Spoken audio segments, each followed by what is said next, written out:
This show is a PodFirst production. PodFirst specialise in cinematic, high-quality video media production and podcasts, including projects such as viral social media content for business owners and entrepreneurs, internal communications for organisations, and charity incentives like Homeless FC, managing and directing the project from start to finish.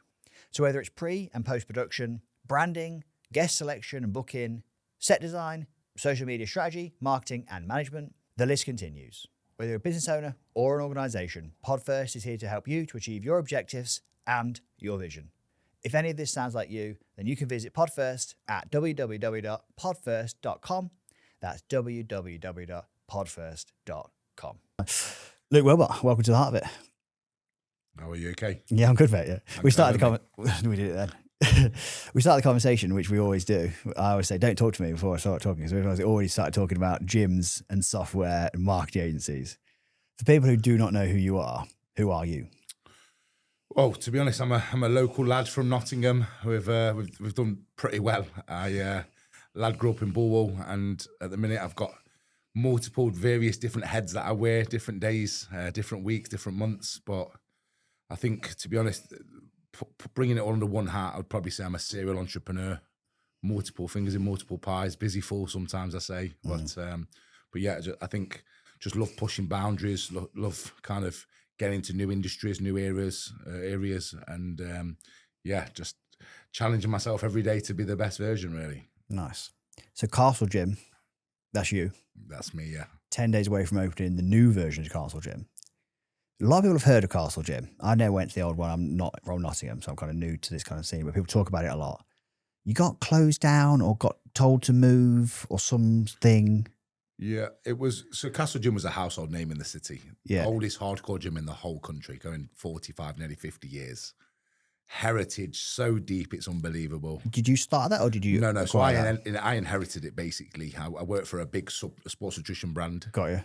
The guy who owned it, a guy called Adrian Brown, bit like a father figure to me. I saw you had Jamie Joal on. He was one of our sponsored athletes when I used to work at Energy Fuel. I sponsored Jamie. Yeah, I love Jamie. Giving him his tubs of protein. And I ended up leaving there. I was always going to be my own boss. I wasn't destined to work for someone. I work with people. I don't work for them. I think we're stronger together. Yeah. But I was always destined to be my own boss. And then I ended up taking the gym on nearly, I think, over 15 years ago now. And it was my first ever business. It was my baby. I've blood, sweat, tears, times 100 in every single aspect of it. I cried over it. I bled over it. I've sweated over it. It was my baby. And as I got bigger, as I got more businesses all over the world, kind of ventured all over the world, my heart was always in. I'm a Nottingham man. I love the city. I've always been tied to the city, and my gym it's a household name in the city. So it's kept me here and kept me kind of grounded. Used to bring 1% of my income in and probably 99% of my stress. Problematic place, and owning a seriously hardcore gym in the kind of what's seen as a rough city like Nottingham. We had every character possible going in there. And then yeah, a few years ago, we went through a major issue with a developer taking on the building, the council selling it from underneath us. The absolute first time in my life I've ever realised I'm quite a big guy, and in this situation I was the smallest kind of person. Developer, multi-million pound developer, dealing with things that was well above my pay grade, and unfortunately, the gym had to go. It was going to go. And then it was a case of I had to come to terms with losing my baby. And then I had to come to terms with, what am I going to do now? Do I let it go? It's bringing in 1% of my income. Like it's a burden. But actually, my heart's there. My soul's there. Everyone else's heart's there. It's a huge community thing. And I made the decision. I always had aspirations to do a super gym. I wanted to make a lot of tens and tens of millions around the world and come back and do it as a passion project. But as God likes to do, he doesn't give us everything's problematic. He doesn't let us have an easy ride. So it came on, and then the rest is history, really. It's just paved a new way of my life. That's nearly 4 years ago, this journey's took me, and we're opening in 11 days. So 4 years since they sold the gym, or 4 years since you started this? 4 years since we lost the gym. We lost the old gym. So how long has it been since you either bought or leased this building and started this whole project? So it took me 3 years to occupy this building. So this building's called the Tales of Robin Hood. Anybody from Nottingham that had gone there 20 years ago, 30 years ago, it was a huge avenue for tourism for the city. People would have gone there on school trips. I never went. It was too poor. We didn't even go there. I don't think the school even let us go there. But generations of people went through that place, and it was quite biblical for us. It was a huge avenue for tourism for the city, and it got shut down. It's been empty nearly 20 years, the building has. Really? Major drain on the society in the industry, in the area. For people who don't know, you go round the sort of bend up to Maid Marian Way, NCP car park there, where the sort of Broad Marsh Centre would have been, or now it also is. And on that road, just to the left, that's where it is. Yeah, so that we was at the bottom of that road, the old gym was, where that corner is, and then 120 metres up the road, we're now on the left there. It's been empty 20 years. It's tried to be occupied dozens and dozens of times. And people ask me if I knew what I knew undergoing the process, would I have actually done it? And I think it cost me a lot. It nearly cost me my house, my soul, my mental health. Like, this 3 year period. This 3 year process, yeah. Nearly bankrupted me. I lost a business partner. I got robbed by a business partner. I lost my dog. I had the most terrible things happen during this journey of this 3 years. You lost your dog related to the gym? No, just life event. Yeah, life. Yeah, you got Milo. I think anybody who knows me knows there's two things that's in my heart: Castle Gym and Milo, my dog. And through a short period of time, I lost them both. So me personally fighting all these battles and going through this journey and this process and getting this building and trying to save my old kind of baby and make it an absolute new beast, then turned into what was meant to be kind of a joyous occasion. We're back opening. It was just the most turmoil part of my life, like crazy. I can somewhat understand from not putting a gym together, but everything which we were saying before the record goes on, double the amount of money at least, well, probably more than double. Yeah. The time frames, you like, and the bullshit, like the fucking contractors that fuck you about, the people you employed to do this, that thing's supposed to happen then. And it's like a knock-on effect, right? Because one thing triggers another thing. And obviously, probably I assume from how successful you sound like you've been, you would never behave that way. So you don't even expect, even though you really should, people would, if I said Mondays, I'd stay up all day, night to get it to be done by Monday because I said so. So then Tuesday would happen. But they don't. No. And then Tuesday would happen. And that affects Wednesday and then Friday and Saturday. And then that happens for like 2 years. And you're like, fucking hell. And especially because I had another very big business called AutoCoin Car. So we was basically auto tradable for cryptocurrency. Oh, cool. We was a payment processor, regulated. It was huge. Right. And my plan was keep that business going, keep running the marketing side of things, one of my other businesses, and pay the best contractors, pay the best people to build my dream of a super gym. And I'm going to places and I am the furthest thing from a main contractor. I hate the construction industry. I can't believe it's even propped up by all this fakeness and consultants and systems and procedures that are just propping up people making money. And to go through this process and with the cleanest intentions to go, by far am I rich? I'm going to try and find the money to pay someone super qualified to do this dream of mine. And very quickly realizing, like, what the hell are these guys on? Getting quotes of 10, 12 million pound. And I've gone, do you know what? I'm going to fuck this up big time. I'm going to make loads of mistakes. I'm going to raise loads of issues, but ultimately your own hands are your safest hands. And yes, it still cost me millions. Yes, I've cost myself tens and tens of thousands, but I've done it for a fraction of the cost what these main contractors wanted. And actually I've done it better because my heart's in it. I'm on the ground every day. Let's not put that wall there. Let's move it here. We've problem solved. And I've learned so much to the point where I think I could wear a cap now and say I'm a main contractor. So I'm sure everyone in Nottingham wants to know how much money you have actually spent on this gym. To be honest, I didn't even do the calculation and add it up. A lot. We're definitely multiple millions. It's only the start of a huge ecosystem. So pumps at the moment, people only think of it as Castle Gym and the rebirth and what is going to be the UK's leading super gym. You go to Dubai, you go to LA. These geolocations have industry, world-leading facilities that people travel. Less people are drinking now. Less people are partying. The health and well-being's such a priority for people now. And couples will travel, people into fitness will travel, and they want to go and experience a good facility. And the UK doesn't have them. We've got places, Ultraflexes, your third spaces down in London. Like, they're good environments, but they fit a clientele, and they're done to maximize money and give an okay environment for a demographic of people. And what I've decided to do is no expense bid, no cap on being the people's gym. We are going to be the people's gym. Everyone's welcome. And I've made decisions and I've spent money on things that don't make sense. We've got smart Hoover mops going around the gym. We've got gold showers in there. Like, these aren't smart things to do in a commercial gym, but no one can say it is not the best. And when we open our doors, the journey's been a struggle, and people have been backing us and watching the journey as we've gone along. And it's added to the character of what the place is going to be. And I think in this next 10, 11 days and over the coming months when people travel here, hopefully we become what I'm proclaiming to be the leading fitness facility in the UK. But that's only just one part of it. We've got a huge business space that we're going to be adding on to it as phase 2. It's going to be called Aptitude. So it's going to be business class Qatar, Emirates Airlines style, Google, Netflix head office, the postcode of the city. And then phase 3 is going to be the best restaurant in the city. It's going to be called Milo's, after my dog, Milo's Restaurant and Social. We're going to open at 7 a.m, breakfast, lunch and dinner. You can't get a poached egg in the city before 9:30. And these are the things why I think Nottingham's lacking as like a super city. We just, little things like that. We've got great public transport. People coming into city, they want to go to the gym early, but then they can't do anything in between. They can't go and get a healthy choice. They have to go to Greg's or something. Can't go and train for an hour at 6 till 7, start work at 9 and go and do a Greg's, or have to go to Costa or something. So it's just creating an environment that people can train hard, eat well and work smarter in.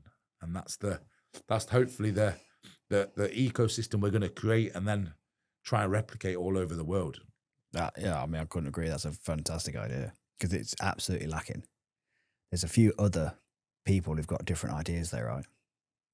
Because we actually looked at the building on the corner, which is connected to Castle Gym, for this place. I won't go into more detail than that because obviously we're not there. So, but then I found out someone else is putting some sort of co-working space on that corner on the opposite road, opposite side of the road, as in a workspace, probably a podcast studio they mentioned also, I think, in the content I saw. And then you've got gyms, workspaces, restaurants. Everyone's trying to do their version, not necessarily what you're trying to do, because I think what you're trying to do is obviously much bigger and grander in terms of the plan.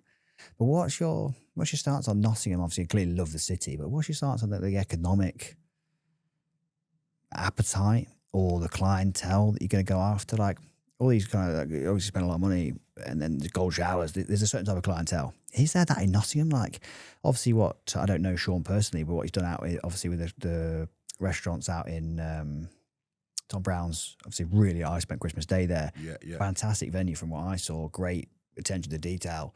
But certain things that people talk about how much money's been spent to then what's going to be returned from a Nottingham-based audience. What's your sort of analysis of that? To be honest, it's again, like we're just such an undervalued city. People think Birmingham, Leicester are better cities than Nottingham. Firstly, we're in the heart of the country. You can get to London, hour 36 minutes on the train. You can go up north, you can go anywhere, pretty much within a few hours, you're anywhere in the country. People down south, they want to go to Newcastle, you're a 6-hour drive away. So being an ecosystem and a base of a micro kind of geolocation within the UK, Nottingham's prime location. We have a terrible city council. They flog us and differently sideways, in my opinion. But I could sit here and make that as an excuse and be like, look, we have a terrible leadership in the city. We have this, we have that. Do you know what? I think it's going to take, there's enough millionaires in the city. There's enough switched on people in the city, entrepreneurs, creatives. It only needs one person to go, do you know what? I'm going to stand out and put my neck on the block because then someone else is going to, then someone else is going to, and suddenly we've raised the city up ourselves. Tom Brown's incredible what they've done there. Bit further out of the city, they're going to be a bit more of a destination place. Whereas what we're creating in the heart of the city, people are here. People are in the city, they're coming. And if you give them an environment, I think people are willing to spend. They just need to be in an environment where it's worthwhile. Value. Do you know what I mean? Yeah. And people will spend good money on a good service. But there's a lot of people charging good money for bad service. So I think we're really, the problem we've got is we're spoilt for choice on a low level because it's a bit of a race to the bottom. Yeah. Whereas actually what you guys have produced here, it's elite. Yeah. You'd have raised the bar. So if someone's thinking about creating a podcast or an environment to do, they have to pitch you. Because if they don't beat you, they're not going to even be able to compete unless they're at the bottom. I have a very similar stance to you in the sense of what we wanted to do. Obviously, we've got this one. We've got two others hopefully going up. Well, one's actually halfway through going up in the UK as well, in Manchester Leeds way. One down in Essex. But I was like, it's got to be so much better than everybody else's. Because you mentioned, as soon as you mentioned the word ecosystem, obviously I sort of spoke to you about the software. We've done that. Because I started a podcast like, this is nonsense. All these stupid things that have to be done using that software, this software, that subscription, that thing, this thing. Why can't someone just do all of the stuff and actually just work how you actually intend to use it? Yeah. But obviously, like you then start down the rabbit hole and the problems get bigger and you realize why no one solved it before because it's a huge problem. Yeah. But then we're like, you have to impress people on perception before they even come.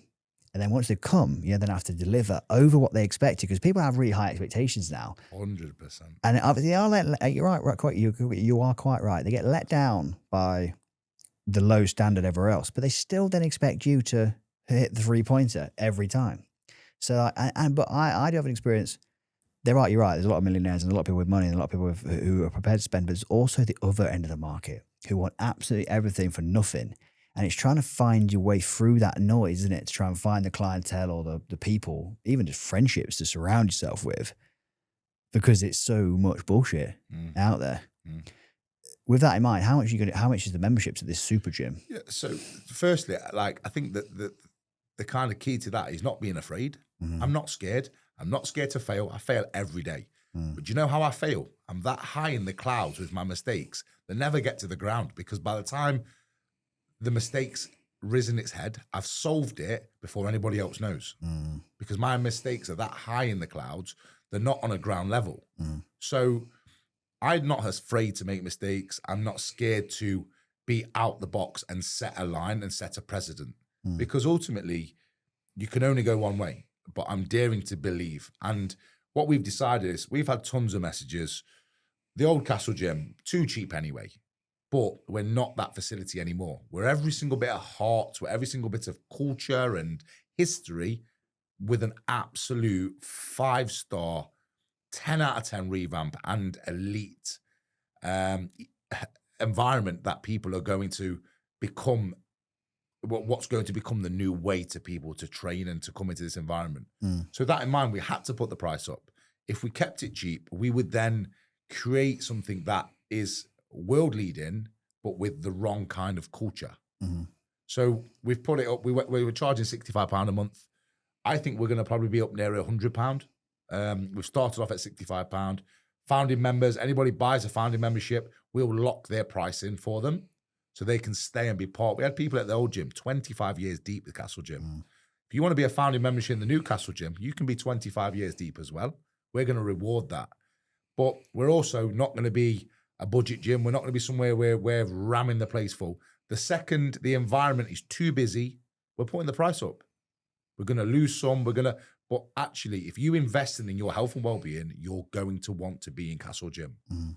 And yes, everyone can't afford it. I've tried to still keep it affordable. So we are the people's gym. I don't want to alienate and make us so we're not inclusive to everybody.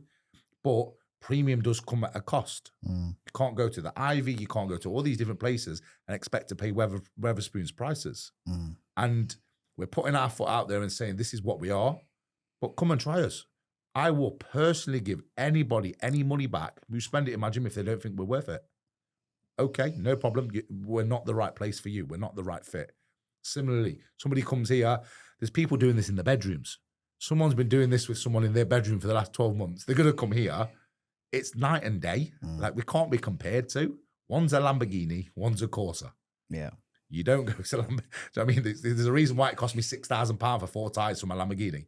And you can get 4 tyres on a Corsa for 300 quid. Yeah. No, very much true. Is there parking? Yeah, so we just announced this huge partnership this week. It's going to be going live with NCP. Nice. So we're doing that again because there's an NCP right on it. NCP's right with us. And it was, the area needed a room. It's been empty 18 years, the building has, 20 years. Huge drug problems around the building, homelessness, not very desirable. We've got the hotel, the Britannia, which is now the new immigrant hotel there, where they've got the guys in there. The whole place is run down, it's derelict, crime. That car park, they've got homeless people sleeping in all the stairwells, bless their hearts. There's drug taking being done. Like, it's the most dingy car park in Nottingham. So we've approached them and says, look, let's do a facelift together. We'll be a part of you. We're going to be bringing more footfall, more traffic, which hopefully will then eradicate the crime because you're not no longer in the shadows. Yeah. So we're there. Again, we don't know. A lot of our target audience is going to be from the park, from the city. We want people. Nottingham has an amazing public transport network. People are travelling in anyway. Come to us before work, during work, after work. Make better decisions. We've took on a big proportion of the NCP off them. We've got some outdoor parking as well. We don't know. But I am willing to invest. If I need another 50 spaces, there's a phone call happening to NCP. We need 50 more spaces. So is the parking included in the gym membership? It's going to be included in certain gym memberships. We don't know yet. It's a fluid kind of. I'm still firefighting everything at the minute. I keep saying, how much is coffee going to be? How much is a bottle of water going to be? These are all. I kind of. You take them. I've got bigger things to worry about, but we need to still make that a thing. It's a massive thing, the parking. Yeah, and so what we're probably going to do, the first couple of hours will probably be free. After that, might be £1 subsidised or something. We've also, anything like that is also up for being abused. Yeah. Someone's going to think, right, I can go and join Castle Gym. And go town. I'm normally paying 20 quid a day to park. I'll join the gym, never go, when I get free parking all day. So we've got to police that as well. It's the good and the bad. I don't want to set policies and procedures to counteract the bad, because I don't think that it's like that thing. Someone puts a clocking in machine in the business because of one person turning up late. So you're penalising the masses to kind of counteract one or two individuals.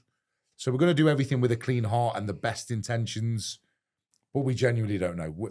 We could find in the first couple of months, we have 10 or 15% of our membership base driving. So parking is not really an issue. We might find that 50, 60% are driving.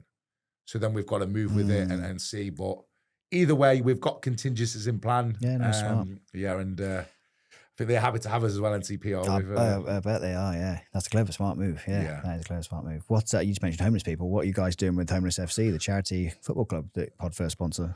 Yeah, we're ready to. One of two big charities that I help and support homelessness in the city and elderly in the community. Two big things that are close to my heart.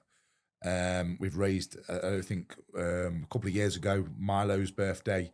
He ate better than half of the city, and I'd come into the gym and he used to have 200 bones and presents brought in on his birthday, and he was so spoiled. It was so we decided one day, let's set a good Just Giving page up. Let's raise some money and give it away to homeless dogs. Nice. So we worked with Emmanuel House. That went amazing. I think they've still got a budget there we can't chew through it, figuratively speaking. But yeah, we're going to be doing loads of outreach this next coming 12, 24 months. We're going to be giving back to the local community. We want people to come to Castle Gym, buy into what we're doing, and then we're going to buy into what they're doing. So I think, we want to do a lot of good in the city. And I think we're going to be a good pillar of the community. What do you think to Foundry Gym opening? Do you know what? It upset me. I'm not going to lie. I feel like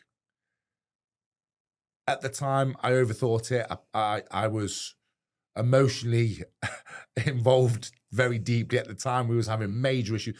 We're 6 months behind schedule. We're tons and tons and tons of hundreds of thousands of pounds in, and deeper in than we thought. When they came to the city, that building they're in, I actually looked at.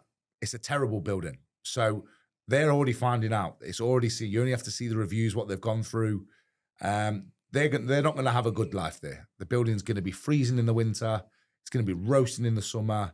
It's not a good contract. I went to go and get the same lease and contract. It isn't a good one. It's super expensive. The parking issue, they've got a bigger issue than I'm going to have because they can't solve that.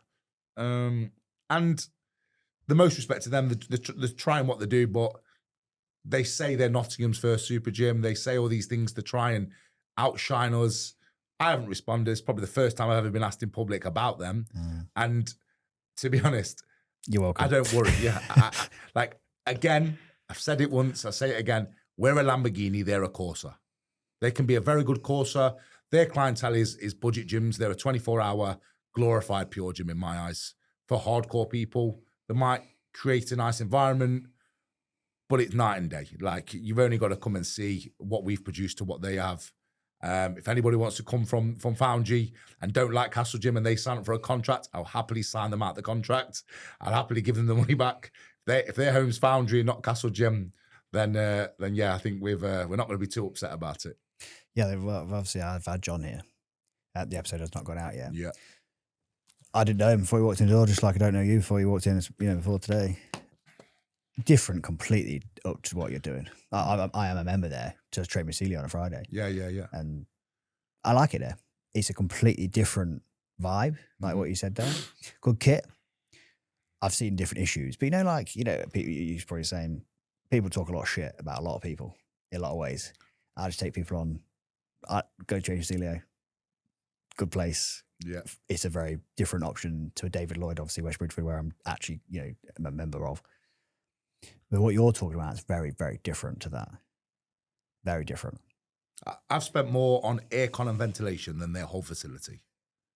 And that's no disrespect to them. That's the reality of it. Do you know what I mean? They have, you drive by, it's on the main road, every single window's steamed up. That's not a good environment, people. But it's a price point for people to afford.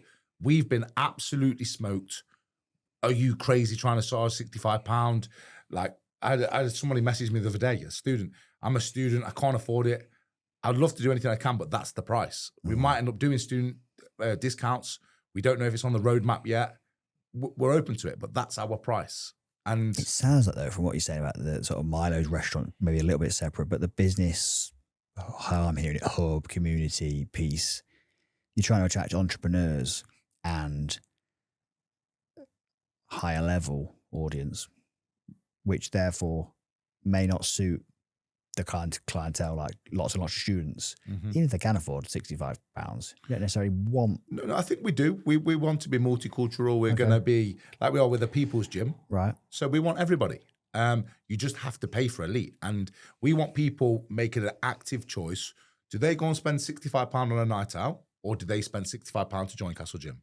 That's the choice. If you've got disposable income of £65, do you go and get wasted on it, or do you go and make a good decision at Castle Gym? And that's the crux of it. What we're creating is like nothing else. And proof's in the pudding. In 10, 11 days time, like, there might be egg on my face. People go, yeah, it's a lot of hype, but it's not as good as you say.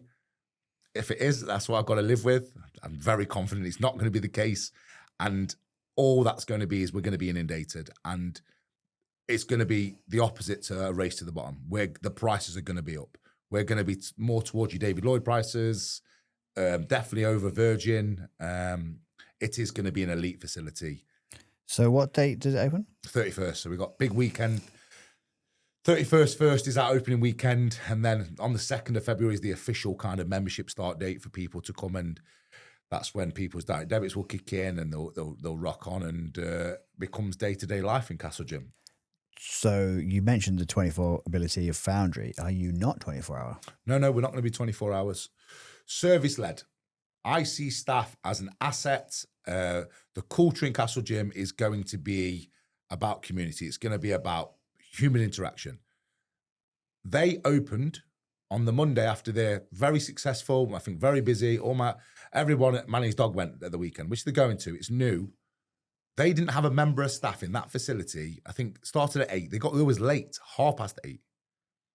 I tell you now, hand on my heart, Castle Gym's opening 5 a.m. till 10 p.m. Monday to Friday, 8 a.m. to 8 p.m. Saturday, Sunday. For the first 30 days, at least, I will be there for every hour.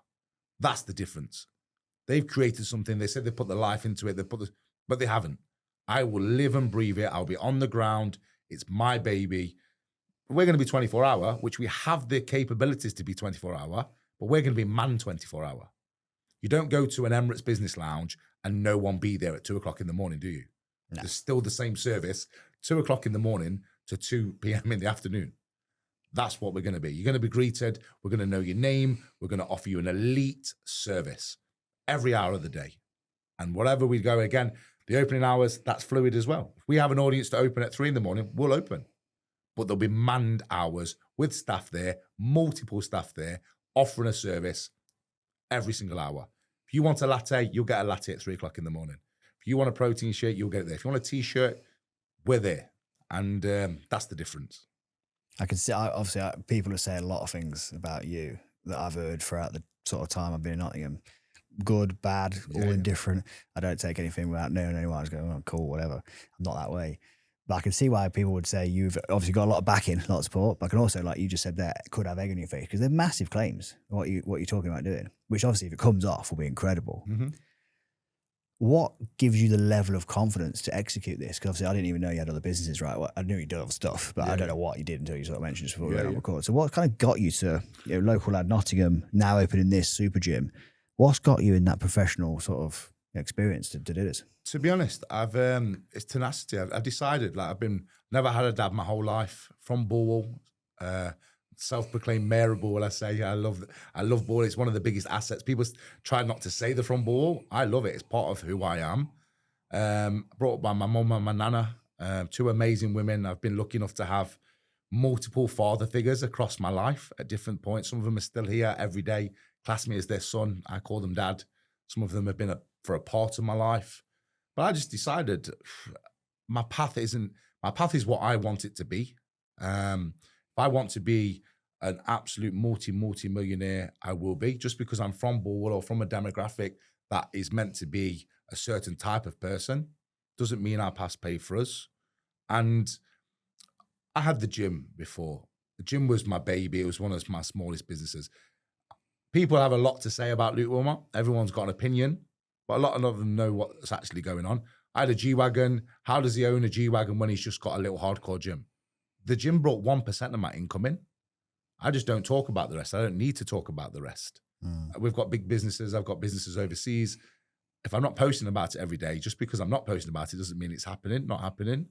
And the thing is, we're all big enough and ugly enough to take it on the chin sometimes. And if I say something and I don't do it, we've put it out there. God, I'd have done every single thing I can to make it happen. If there's unforeseen circumstances, I won't sit there and cry about it because I should have been better and seen them unforeseen circumstances and planned. But ultimately, if you don't dare to try something, you're just going to be stuck in the same place. But yeah, we've got it right with Castle Gym. Trust me. We're very, very, very, very quietly confident. Well, very loudly confident, to be honest. Yeah, we got it right. So you mentioned there, making mistakes and trying it on or failing. What's the biggest mistake you've made in business so far? I think I have a problem with having too many unicorns. Unicorns are is a billion dollar business is what they're called, a unicorn.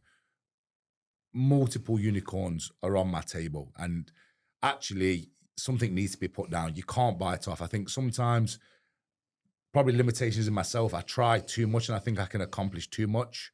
And there's been times when I've spread myself far too thin, trusted in business partners, and it's ended very badly. I lost a very, very, very big business, probably the biggest business I'll ever have. Auto coin cars. That was going to be like we was the auto trader, but for cryptocurrency. Crypto's here to stay. It was a huge part of my life. I walked away with nearly a £5 million loss from that business, all at the same time whilst losing my old gym, whilst losing my dog. And undertaking this major project, probably going in head first, not wanting to kind of come to terms with what's going on and paint over the cracks and just keep myself busy. But yeah, I think biting too much off and spreading myself too thin and trusting the wrong people is probably the biggest. But would I do it again? Probably not bite off too much. I'd still trust people. I don't want to be a kind of a product of my past. You wouldn't. I had a gorgeous Rottweiler. If a Rottweiler bit me, I wouldn't not go up to another Rottweiler and stroke it. It's an anomaly, isn't it? It's one bad thing happening shouldn't pave the way for your future. Yeah, I can completely relate to biting off a lot, go for it. And then the more people say you can't, the more you will try. There's a fine balance, right? Of course, yeah. Business partner wise, loss of money, going for this. It sounds like you've emotionally gone all in on this, but you still have other trading businesses, right? So you still got lots of stuff going on. Yeah. And I think at the moment, everything has had to be put down because I have had to step in and be a main contractor of the gym. I'm in fully. And like you said, we're out there as well. For every single supporter we have 10 haters. Yeah. Everybody, hate travels faster than anything. Let them. For me, I used to argue with haters. I'm too busy. If I worried about haters, I wouldn't be able to do anything else in the day. A lot of my haters now are becoming fans. We try hard. Some people just don't like people. You can get on. I'm the same character. People just don't like me. Yeah. Don't know them. Yeah, but then a lot of the people don't even know me. They listen to some third-hand story. In the sauna. Yeah. Tell us some shit. Yeah, some people talk shit about me to me, and they don't even know I'm Luke Willmott. So it's. But I think with the gym, what we've done is I've had to realise that the marketing agency I've got, Omni Business, I've got my group's called Omni Group. We've got a lot of different verticals within that. Omni Group was growing super fast, too fast. We was inundated with verticals getting grown all over the world. And I've had to go, do you know what? For this 1 year, I've had to put it on a back burner and go, the gym is it's my new baby and I've got to nurture it. The marketing, just this month alone, start of the year, we've turned 20 clients down. But that potentially is £100,000, £150,000 in marketing, websites, apps, AI, everything we're specializing in. I've had to go, I don't have the capacity. And I'm sorry, if we can revisit you when we've got capacity, we'll come back. But my only focus is Castle Gym and producing that. And to be honest, all I want to do is build aptitude after that. And all I want to do then is build Milos. So it's kind of changed me. Do I want to do the marketing anymore? Do I want to do the other business anymore? If I own Castle Gym and if I own Aptitude and if I own Milos, we're going to be netting over £5 million a year. What more does a man want? Like, yes. 10. Yeah, 10. But I mean, I want to give all my money away. And I understand, like with homeless, we want to do a lot of good, give a lot back, but you can't give anything away you haven't got. So it's a fine balance. And I think as long as I don't have a heart attack between now and 11 days' time, the gym's going to be opening and it's going to be show-stopping. What do you think the biggest thing that people misunderstand or have heard of you that's misunderstood about who you actually are? I have a major temper. Like I love. Thing is, for me, bad news is bad news. I might scream and shout. I might cry. I might get emotional. But after it, let's look for problems. I'm a very, very positive person. I'm a problem-solving person. I'm a person that will help anybody. But sometimes when you're helping everybody, and somebody comes across your path, they don't realize because they're asking for one thing, and it's like there might be a bit of pushback or a bit of friction. But actually, you've got 20 things on your plate, and you have to give the time. Give you a scenario. Someone's messaged me. I left them on red. Straight away, oh, you're rude. You didn't. Well, hold on. Number one, I'm not obliged to have to reply to you. But number two, think about the capacity. Your whole day probably has 3 incidences, or your whole week. My hour has 10 incidences. It's not the same. So I think it's hard to still be approachable, inclusive, like be relatable, but then also I'm not a relatable person as well. Like, Only people who want, as soon as you said that, I'm like, that sounds like my life. That people think you're fucking rude, not listening, bad temper, like fucking busy and thinking. Like when you're talking to me, I'm having a conversation in my head about all the other things that I've just had in the last 10 minutes. Yeah. So in my head, they're interrupting me. If someone just came in here now and started talking to us, we're like, fucking talking. I'm having a conversation like, wow, all the time, all the fucking things. And then they think, you're fucking reasonable. We're like, to them, they think they must ask you one little thing. Like, you interrupted me, busy, with a big decision about something massive. Yeah. It's really important to me. And you're thinking I'm a dick. You're like, who's the dick here?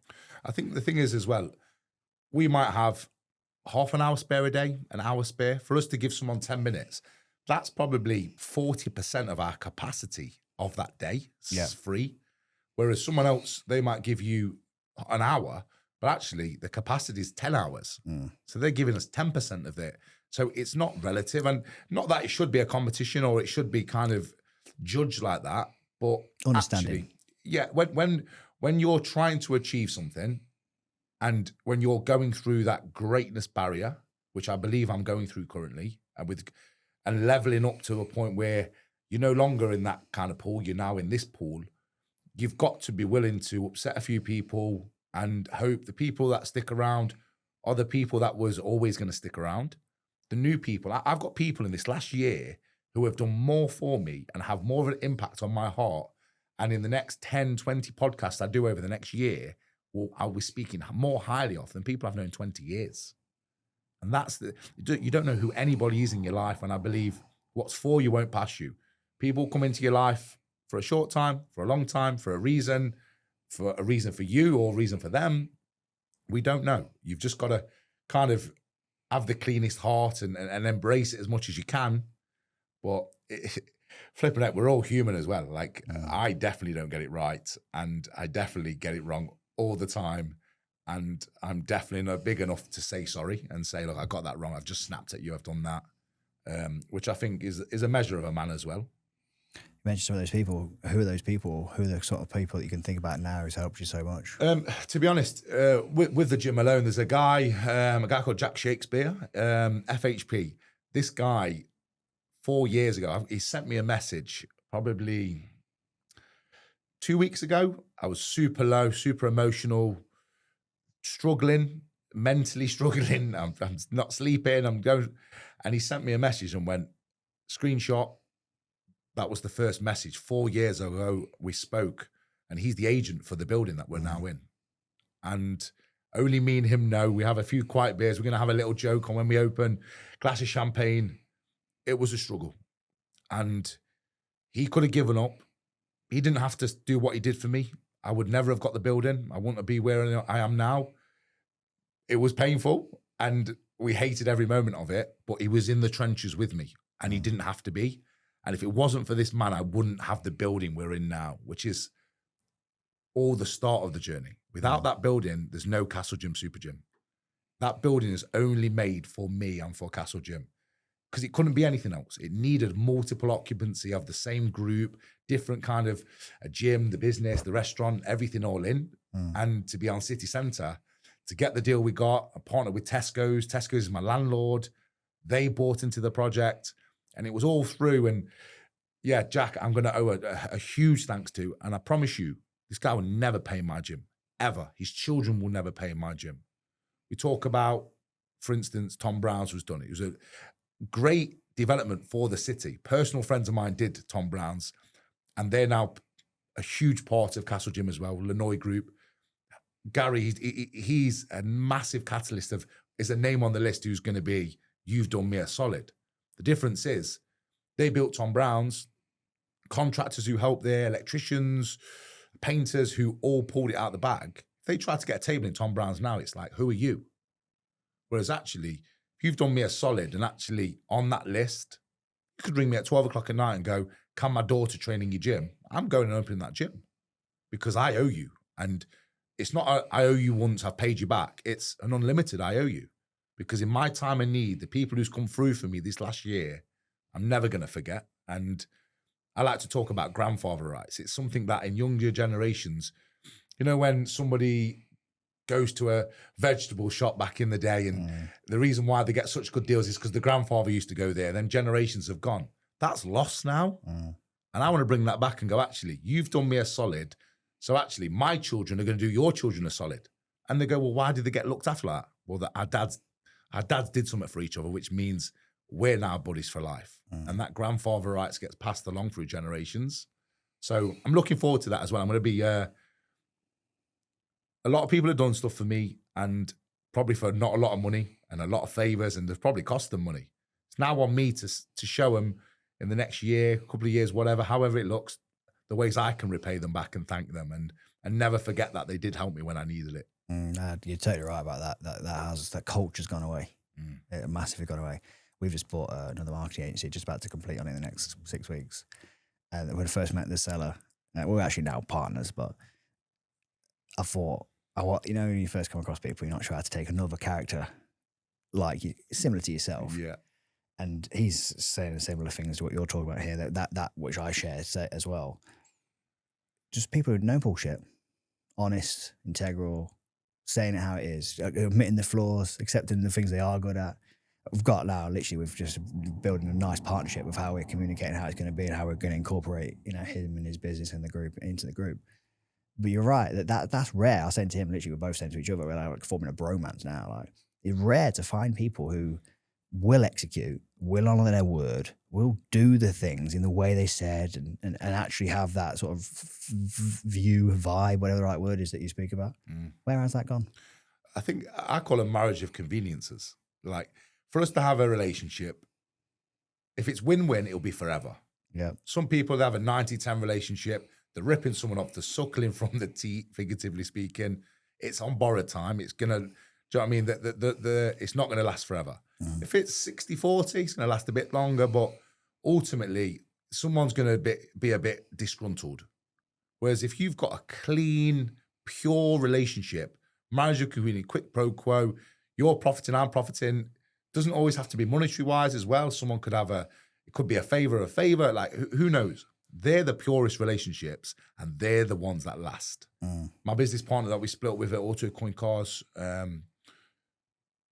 we started off as 50-50 partners. We was brothers.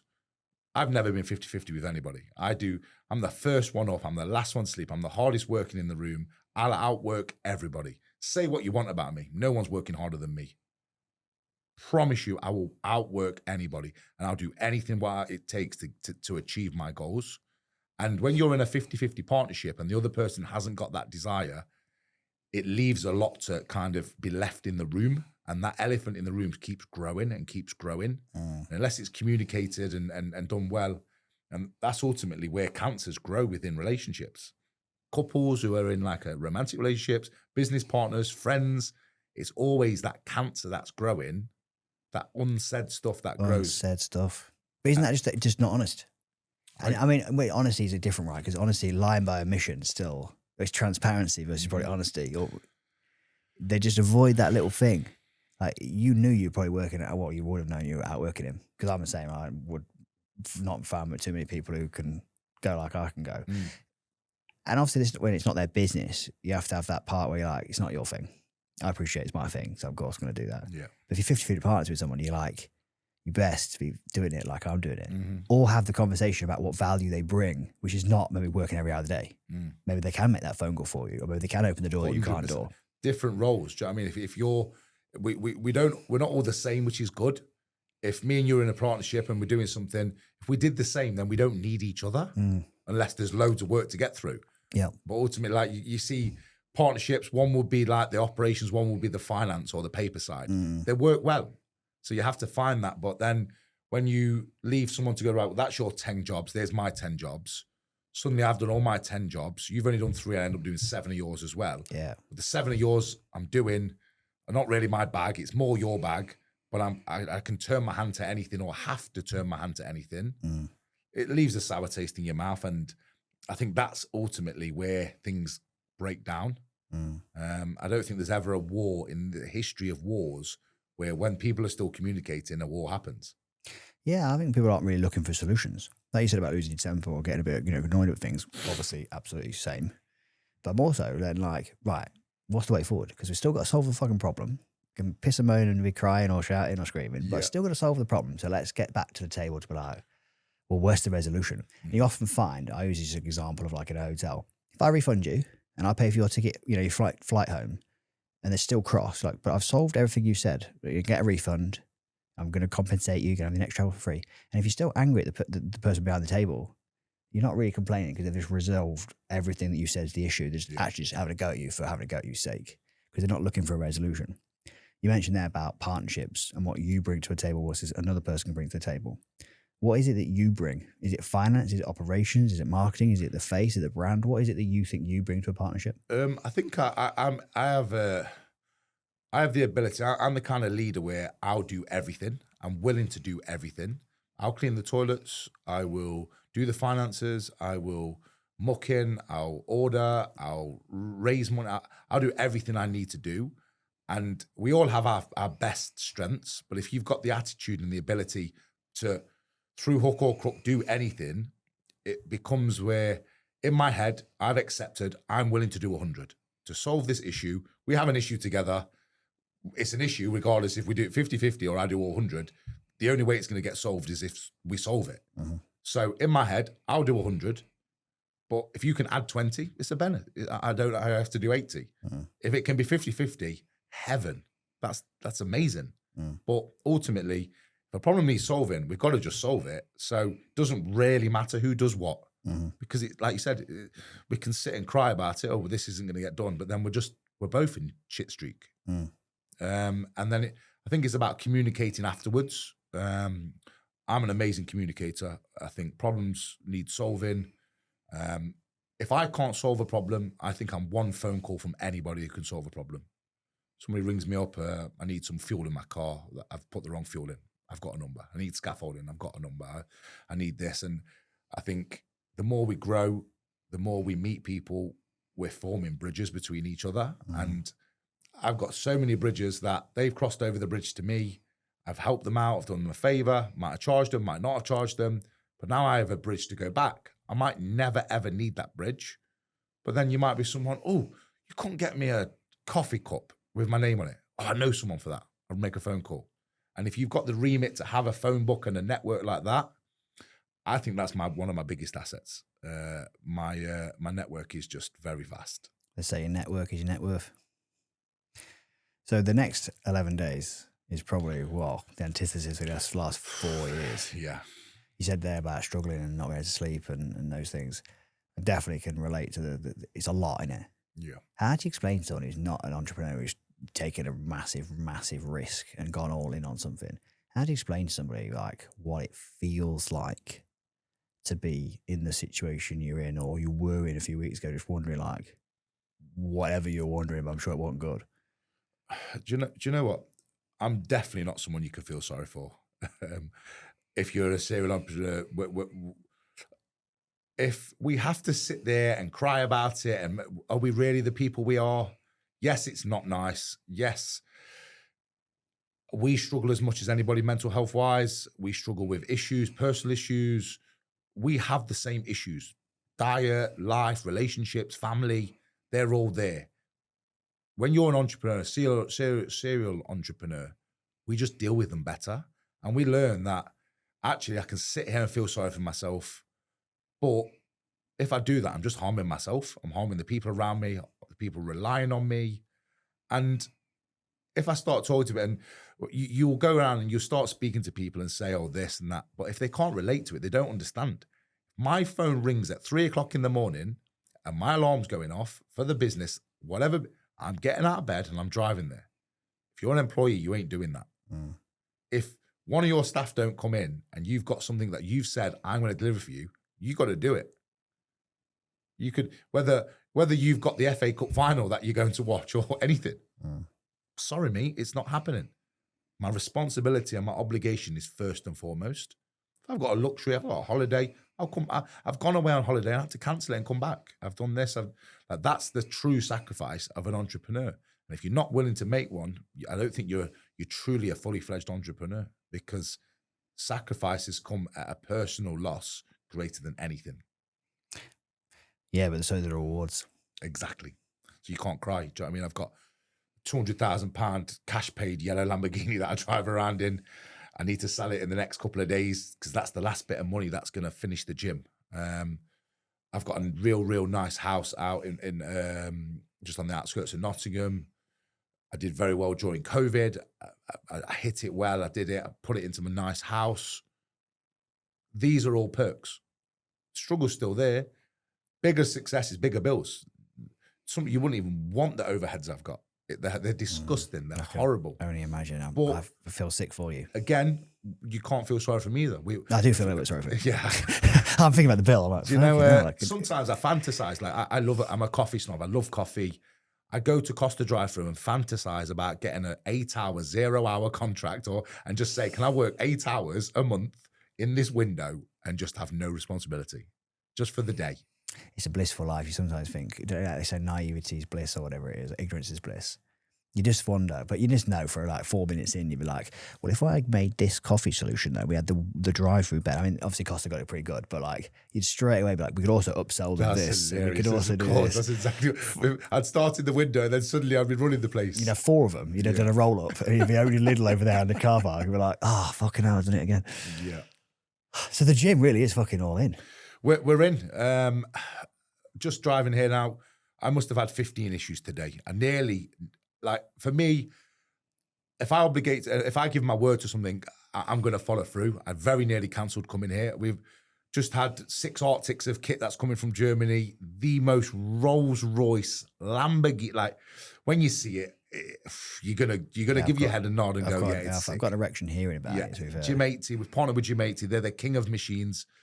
Huge problematic relationship with these guys. I'm going to be in therapy over them. I think they're in therapy over me. I don't think I'm ever going to have the relationship with them again. The only saving grace to them is I have got the best kit in the world. Them as people, them as a company, don't think I'll ever deal with them again. But ultimately, I had to put my personal feelings aside and go, the best thing for Castle Gym is Gym 80. I was going to partner with Primal Strength. My heart is in Primal Strength. I love the guys there. I love the brand. But actually, I would be another Foundry. It's average kit, nothing special. It breaks all the time. Things go wrong. Gym 80 is just, it's another level. Like, it is another level. German made, it's incredible. And we're very fortunate to be partnered with them and be their biggest site they've ever done in the world, I think. We're going to be wall-to-wall Gym 80. And just 2 hours before I came here, had a phone call, 6 containers stuck in customs. And he's turning up at 9 o'clock tomorrow. Okay. It's already 2 weeks delayed. It should have been here 2 weeks ago. The pre-sale hasn't been as successful because we have no kit in the gym as well. No kit? No kit. Well, we've got all the cardio kit now, but all the kit's turning up tomorrow. So we can go off renders. We don't want to keep mentioning Foundry, but their renders were incredible. I've seen their renders and went, fucking hell, they're good. I know who did their renders for them. One of the best in the game. You go into Foundry now, look at the render, you know which one's real life and which one's artificial. You look at my renders and you look at my real gym, the gym looks better than the renders. And the renders are incredible. We just put some stuff out for the changing rooms. You wait until you walk in the change rooms. I'm very excited about this, to be honest. And so we want to overperform and overpromise, but yeah, we're deep. We're problem solving. Like I said, I'm still trying to find the money to finish it. I'm very fortunate to have a lot of people helping me, willing to give me a bit of leeway into, do you know what I mean? Some people are probably going to still be being paid in March. They put their business on a hold off my word, knowing they're part of something. So there isn't, very similarly, and that Lanoy group, Gary and Ryan, who own Lanoy, they pulled off Browns and the Anchor. Only one team could have pulled that off for sure, was them guys. And lucky enough, I'm good friends with them both. They've come in and out of my project and helped me. I said to them before Christmas, I said, look, they're rammed busy. I can't afford them. And I said, boys, I need you. Like, Gary meets me at 5:30, 6 in the morning. We have a site meeting, bless him. The only times our phones aren't blowing up ridiculous. And he's adding invaluable help for something where I'm out my depth. I'm not a contractor. Until now, we look at this. Once you've done it, you understand the makeup of that. You understand how much that costs. This floor. When they fucking told me how much the panels were, I was like, what? Because we were doing, obviously done another one somewhere else. I was like, you fucking what? Yeah. That cost what? And the van man to go back and forth when there was not enough. Well, that was an extra. I was like, he went 4 times. It's like, just a fucking white van man. I was like, what? Yeah. Why don't we plan this? Well, because we didn't know how many we'd have. Oh, well, that's just $2 grand, 10 grand, 4 grand, 2 grand, 4 grand. Yeah. What? But this is the thing. Like in here, you're coming in, you've done it that nice. Everything's got to be nice. The microphone's got to be, the table's got. You couldn't do this and then put an IKEA table in. Well, this table came from Hopewell's and it was imported from another country. This is the 4th table, not from Hopewell's, 4th table I got. These chairs you sat on, you're talking the right, but these chairs, I sat down in Hopewell's and I'd look for chairs that suited the set. But you're about the biggest one to sit in one of these chairs. It's testing the chair now. You're certainly one of the bigger, stronger lads who sat in the chair. But I sat in it and I was like, because you've got to sit in this for a long time to do a podcast. I sat on it and I was like, oh my God, I found it. And I looked at the price and thought, that is reasonable. This table and chairs, not this one, another table and chairs, but these chairs, what? That's not bad. 1 chair. And I was like, I ain't paying that for a chair. Fucking what? Obviously, I've got had to get fucking 4 of them. And they came from fucking France and I was fucking out. I went out and said to them, this is just for my set. No one's allowed to sit on it. I've allowed people to somehow to use this. This opens up to a circle, but I put a tablecloth on it. Like, but it has to be, because details matter. Of course they do. They do matter. The cameras, obviously this fucking shit show is meant to be being sorted because we're cabling. You got to roll up there because we had another issue. Saturday we came in to sort this, but obviously we had another issue which took priority over that issue. Like, I can obviously just imagine the shit that you've had to deal with. But when we couldn't put £1 million worth of kit in and then do BTEC stuff.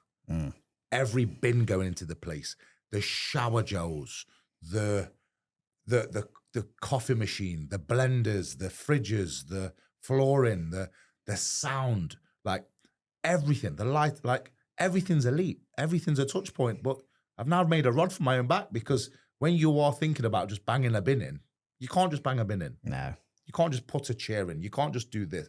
And you need a graphic design degree. Yeah, well, luckily I've got the team in house and we do it. But it's a nice problem to have. And the only problem is it's money. Money is the root of all evil. We want to earn, strive, but it costs a lot to do a lot. And to do what we've done, would I do it different?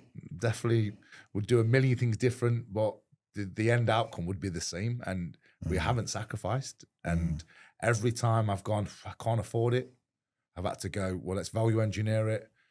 I don't like the value engineering process. I'm not having some shit chair or, like you said, how do I make it happen? Okay, do I have a friend who does it? Can I ask them, can they give me a bit of credit? Can I owe you in 30 days? And then problem solve it. And lucky enough, I think we got there. And we've still got a mountain to climb. I've just walked out. We've got the entrance. We've got all this bar going in. It's all turned up wrong. We're working some other guys, local. Everybody we've used at the gym is local. Every single contractor's local. They all know me. They all know the gym. They've bought into the project. We're partnered with a company called Permabond. Incredible company. You have to get involved with them. Like I go there with a problem and I'm a nightmare and I'm asking, and they go, how can we help? Let's do it together. And if it wasn't for them, the gym wouldn't have got finished. Some of the fine finishers, my lockers, found you open without lockers. You're not a super gym if you open without lockers. I've got the same issue. £100,000 for my changing room lockers, men's and women's. £100,000. What are they made of gold? Are they made of gold? They're incredible. Wait until you see them. We've had major issues. I couldn't afford it. I've gone to Permabond. They've given me an actually better product than the company I originally went to. They've made it better. They've worked with me. They've done it loads cheaper, but still major money from what I've wanted to spend. I didn't know how much flipping. I'm used to putting old lockers in the old Castle gym. So we've done that. We've put it in, but it's been painful. I could have gone, tell you what, let's not put all them lockers in. We'll open without lockers. We'll do that. I haven't got that choice. You've already said Everyone's talking about me. Everyone's talking about the gym. They all want to come and go, he's fucked up here. He's done this wrong. They do. So do you know what? I can't fuck up. The team we've got in now, the people we're hiring, they're going, oh, we'll be all right with that. No, we won't. We have one choice, one impression. If we're not immaculate and we're not perfect, they'll go, it's not that good. And I can't afford that. We're not having it. Is there a cold plunge? We don't have a cold plunge. We have nothing wet, and I'm glad for that, because a wet process is the whole different type of point of view. We haven't got the space, number one. We've maximized elite training facility. The embedded cardio we've got, everything's got 24-inch touch screens, Netflix, Amazon Prime, screen mirroring, live TV, like it's flash. We've got this hit zone, huge track, wall-to-wall gym 80, like we said. We've got the largest booty zone in the whole country. Like, women are going to travel from all over this country to come to this booty zone. It's incredible. But there has to be a sacrifice made. And I would love it. And when we set up, I want to set this up in Saudi, and we've got loads of space. We will put spa in, we will put wet services in. It just wasn't that. We couldn't have it. And also, where do you see a wet service in a city centre? You don't. They're normally out in the sticks where they've got land. There's, do you know what I mean? David Lloyd's are in the city centre for a reason. The model just doesn't work. So it's not that facility. And that's why ultimately we're not £150 a month. Because I know when you're at that £150, £180 a month, David Lloyd, they want rackets, they want, do you know what I mean, spa and stuff like that. But yeah, you have to go to Clifford's. I'll buy you a membership at Clifford's or something. I'm going away to fucking Clifford. I don't know where that fucking is. No, so how big is it then? So I'm trying to, obviously I've known the building, but I'm not great with square foot, to be fair. But it sounds like a lot of gym space. Multiple floors? 2 floors. So the whole building, so when it's gone back now, so this building was derelict, 18 years empty. You walked in, and again, we've filmed and documented all this. So the footage is going to start coming out. YouTube's going to start coming of the whole journey. A lot of times I'm crying my eyes out thinking, what have I done here? But this whole space, it was about 6.7 meters high. Right. And it had a gorgeous floor in as well, like concrete floor, but it just wasn't quite high enough to get 2 floors in. So I ended up chopping 800 cubic tons out, going down 800 mil, 900 mil, getting it all out. To get 2 floors in. Structural engineers, consultants, surveys, but like major issues. £150,000 later to basically achieve 600 mil, which then we've now got 2 floors. But now we've got 2 floors. We've dropped in, we put a mezzanine in. It is definitely not a mezzanine. It is 80 tons of steel. I've never bought steel in my life. I went through a huge process. Probably the only thing that is a negative of the project. It was a bad decision. I worked with the wrong people. I had the worst possible consultant who advised us on the steels. Is this in the worst mezzanine or the worst sort of? It was just how they did it. It was over-engineered. Right. I didn't understand. When you talk to consultants, they all talk about risk. There's a steel there. The steel's £2,000. Well, I can put a £300 one. Oh, but that would mean I've got to do some harder calculations, and I've got to get close to, if that fails, I'm to blame. So I'll just say, put the £2,000 one in. Well, I can't afford the £2,000 one. Imagine that times 100. So then we worked with another company. I worked with a company local. I won't say the name. Major issues again. It was just a wrong time. Everything was wrong. But through hook or crook, it went in. And I believe if the whole building fell down, this steel's still going to be standing. So we call it a mezz, but it's actually a fully fledged floor. It's 50, 60 tons of steel. You won't even know it's a mezz. You won't even know it's another. You won't know go into the building that it wasn't originally 2 floors. Only the footage was showing. Yeah.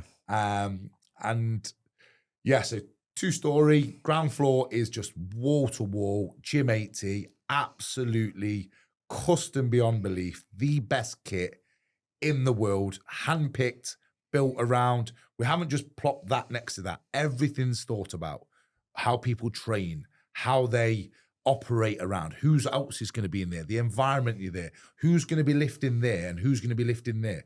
Well, there's a pin select machine that an older person might use to feel a bit comfortable and just steady. Why put a bench press next to it where some meathead's going to be grunting and intimidating them? Every single touch point has been thought about. We've created our booty zone. Mirrors are in strategic places so women can't be caught short with their legs wide open or in a vulnerable position. Every single thought process to the micromillimeter has been dealt with. And that's what's truly going to be adding to us being an elite facility.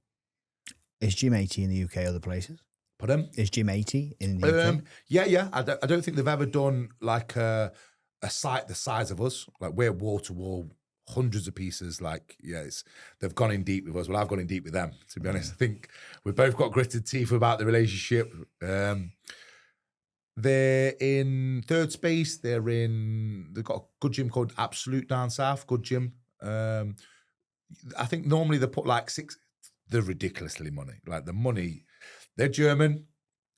They are Lamborghini. You wouldn't go to Lamborghini and give you a discount. They don't discount Lamborghini, don't. Gym 80 don't discount. Like their lat pull down, 8,000 quid, primal strength or hammer strength for probably 1,800 quid. That's the difference. But theirs is 8 mil steel, German, handmade, one of one pieces off a production line. Hammer strength, like China made, like it's short material, like thinner metal, like more problematic. The bearings they use are mass produced Chinese, but like it's apples and oranges. And then that's the pool they're playing. And these guys are caviar. That's the reality. So it's an investment as well because it's also a commercial environment. I don't want stuff to break. Yes, it's more money, but actually it's a better investment in the long run. These guys guarantee this stuff for 10 years. Like it's incredible. So yeah, it's the gym's fortunate to have a Gym 80 official flagship UK site status for me. Personally, them guys there and me, we hit heads and we was arguing, but we've created something special. I'm a nightmare. I've wanted customization. We've got the Stingray leather, never been put in the, like, you wait until you see it. We've got gold stitching. We've got some gold machines gone in. You're going to be able to come to Castle Gym and do a golden workout. If you come for a day pass, 12 of our machines in the gym are gold. You're just coming for the day. Go on our app. We've got a custom app that we've created. Do the golden workout. Take a picture on every one or half a dozen of them. Tag it to your socials. You'll be given a golden shaker to leave with. Like, if you're just coming for the day, just experience the golden machines because they're what we're classing as the best ones. Do a whole body workout on the golden machines. We've got the booty zones, a different color, it's a bit softer branding. It is ridiculous. It just sent me some pictures the other day. Yeah, it's exciting. What can we do for you here to help you to promote it? Do you know what? I think people coming through the door, it's going to be nice. Everybody, I think the whole city's, whether they're behind me, the only bad thing someone should be able to say about Castle Gym is Luke's a dickhead, Luke's a prick, or whatever. They definitely do say that. Yeah, they definitely do, yeah. You can't call Castle Gym. Every single thing we're doing for the right reasons.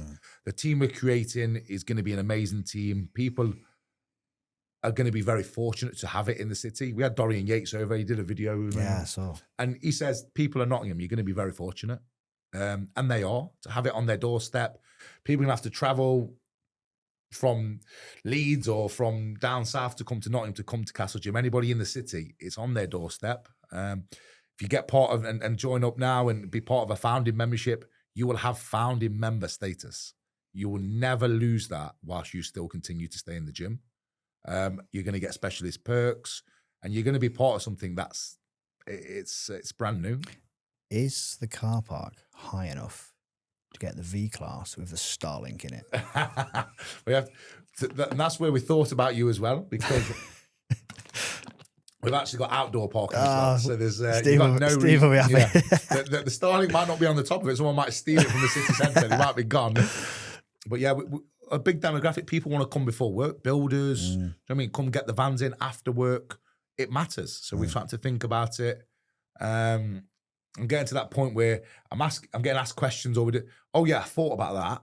I've probably not dealt with it, but yeah, we thought about it. So hopefully we've ticked every box. It's going to be chaotic. We're going to be making issues and slight little things that we didn't realize would be issues. I think we're going to have an issue with capacity. What do you think the capacity is? Um, You got the fire service. yeah. So the capacity from fire is 240 people At once, though. at once. So I think we're going to be too busy. So we've created environments, showers, Dyson hair dryers. People go to Foundry and they don't really shower because the showers aren't very great. Whereas they're going to come to Castle Gym and they're going to be better than their homes. So they're probably going to be using the facilities more, longer times people are in the facility rather than in and out. In a pure gym, people in and out because they don't use certain facilities. So we might be victims of our own success that we're too busy, but that's a nice problem to have. We've got to manage that and navigate the kind of landscape what it's going to be. But these are all shoulda, woulda, couldas. We don't know until it happens. It's going to be an interesting time. There's a lot of people. It's There's so many people champion for me and champion for the gym, and I thank every single one of them. The messages, one message in a day could just lift my spirits. Know someone's thinking about me, know someone's caring about me. Somebody rocked up. I was down there the other day hoovering. Someone saw it on my Instagram. They turned up to help me hoover. Like, that's what means the world to me. Of course, we all got haters. You wouldn't be doing things right if you didn't have haters. Nobody hates on someone who's failing in life, do they? You never find a hater who's doing better than you. Well, so I just can't wait for people to see it. It's been long time in the coming, but it's going to be an epic one, regardless of good and bad. Whatever people do say about you, they can't ever say you're not passionate and infectious, because obviously I know nothing about you apart from random stuff I've heard over different time frames, which I take no notice of until I meet someone. Yeah. You are an infectious character who's clearly very passionate about this project. And before you said you nearly cancelled, we were busy, got a lot going on. And I was like, oh, podcast today. And then I feel energized. Yeah, I'm sitting and listening just to your passion. Yeah. I wish you all the best. I hope it absolutely kills it. Yeah, thank you so much. I'd love to come and see it. 100%. You have to be down. I want a little nod from you to be like, yeah, you've done it. Or if it's not good, say it in private to me. Don't. I don't want to be watching one of your podcasts and you go, oh yeah, I had Luke on. It's full of shit though. It's shit there. I don't think that's going to be possible for the kind of kit we're talking about. But it's the atmosphere and the vibe, as you already said. Like, the culture, it's the atmosphere, it's the vibe. It's how you put it together, and how it's curated, right? It's curated. You obviously thought about it, and then you're clearly open to adapting. We think some things are going to be great. You change it when it isn't, and you just adapt. Yeah, and it's another thing. Like, people think like Foundry. I must have had 100 people send it me. I would champion them as well. Like, I want everyone to succeed. There's no green-eyed monster in me. If I'm jealous of someone, I'm obviously not doing something right, and there's a problem with me inside. So I wish them all the best. They have a certain clientele. They're going to be doing money. They're in it for business. They've not done it to lose money, so they've got to be successful in their own right. We're just different. I'll go and train there. It's only because I've been so busy that I've not gone and trained there. I go to train at Ultraflex in Derby. I'm a champion for their guys as well. Until Castle Gym, I believe they're probably the best we've got around. They call themselves a Mecca. They're definitely not a Mecca, but it's the best we've had. It's always down to someone leveling up. Ultraflex is the most similar to you in sort of, from what you said, about price point, kind of clientele. Foundry's just obviously location-wise and price point-wise, no contract-wise. It is much more in that middle, as they've tried to be that sort of between a pure gym and a Ultraflex. They've deliberately done that, which I think they have achieved. Yeah. You've obviously done very different to what you're trying to achieve. I think it's a very different thing than what you're trying to do, which I worry about a no contract from a business point of view. No contract, when the word no contract scares the fucking shit out of me, because that means reoccurring revenue could just go at the end of 28 days, fucking see you later. Yeah. So from a commercial standpoint, I'd be like, where's my money going to come back and guarantee it? But I wish all the people, why do you want to hope someone fucking fails? Yeah, and that's the thing. And people think like the old Castle Gym, Liberty gyms are decent gym in the city. I mean, they've got serious history in the city. I'm good friends with the guys there. They think, Castle Gym Liberties will have their enemies against each other. It's not that. You've got core people who are, if I'm closed, they don't go to the gym because they're just Castle Gym through and through. Liberties will have the same. Foundry will be now getting people who are Foundry through and through. Everyone has their core people. Then you have these gym whores that will go anywhere. They will take a free tub of protein somewhere. They think they're an influencer. They go, and they will find and they'll dot around everything. We're not bothered about that. Come to Castle Gym. Whilst you're in Castle Gym, please don't understand it's not Foundry. It's not Ultraflex. We have a different culture here. We're going to have tripod-free times. We're going to have this. We're going to have that. Like, don't come here with that same attitude, because we're not the same. And whilst you respect the place, that's all we ask for. Respect. the gym, respect the culture that we're doing, and be a part of it. Fill the room. What's going to make Castle Gym so special is the people. So come and enjoy it. I hopefully have created an environment and a facility that's second to none. It's now the next journey of Castle Gym is filling the room, having the people start their fitness journeys there. Castle Gym can be anything for you. You can come there once a month. You can have a Castle Gym membership. Tell someone in the pub you go to Castle Gym but never go. You can come to Castle Gym every day. You can be a novice. You can be a professional athlete. You can be everything. You're welcome in Castle Gym. And if you train somewhere else and you come for one day with us, you're still welcome. Did you do guest passes? Pardon? You do guest passes? Guest passes, yeah, we do guest passes. Big question, how much is the guest pass? Oh, very expensive now. £15 a day we're going to be charging. The golden workout, we're probably going to do like £20 a day or 25. You'll get like a free golden shaker, pot of gold. We partner with GSN to get a pot of gold and hopefully a golden t-shirt. So it's more like if you go, it's an experience for the day. Come to Castle Gym on a Saturday, pay 25 quid, do the golden workout, and go away with something in your hand as well, and kind of say, yeah, I did golden workout. Going to go viral. Probably your phone there ringing about another bill or. Pleasure to talk to you, mate. Appreciate you. Thank you for having me. It's been good. I've enjoyed talking to you. Can't wait for you to come and see it, to be honest. And you have to get in and like I say, give me that nod and don't be chatting shit about me when we're not done. Pleasure. No, I appreciate you, bro.